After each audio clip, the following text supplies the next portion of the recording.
Hey, I'm Ben Greenfield. I'm over here at FitCon at the Pulse Center's booth, and I want to show you this cool move that I do. I do this at home quite a bit to mobilize my hips, but I put this thing on about Schumann resonance mode, about 7.8, and then I jack up the strength to about 60% or so.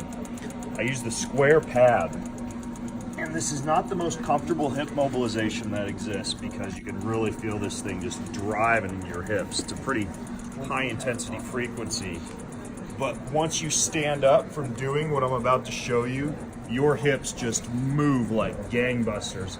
So you kind of get in this position with your SI joint over the center target of the mat, and then what you do is you kind of rotate your hips side to side as you lay this way. And I'm going to show you the next move after I do this mobilization.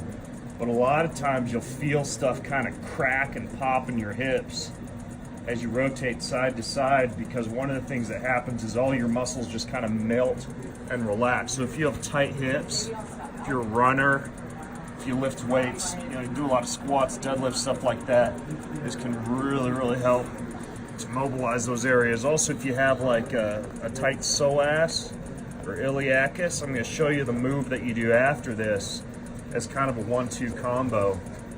So I'll generally just kind of wiggle back and forth, really get this thing into my hips for about 2 or 3 minutes on my back. And again, the intensity, I have this thing set at 60%, but as far as how it feels in my muscles, there's a slight discomfort, and that's kind of what you want for this move, I've found, to really get everything to relax after you've stood up. So now that I've mobilized the back, what I do is kind of sit up here and I flip over to this position,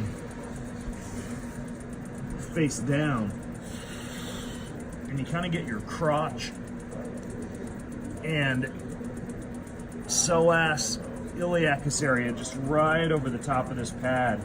And you can see I kind of rock back and forth as I do this.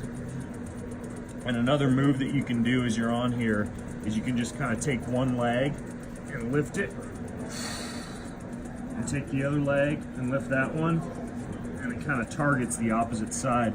So I'll lay in this position for, again, about another 2 minutes. But if you have access to a Pulse Center's unit and you can try this, it's the best hip mobilization ever.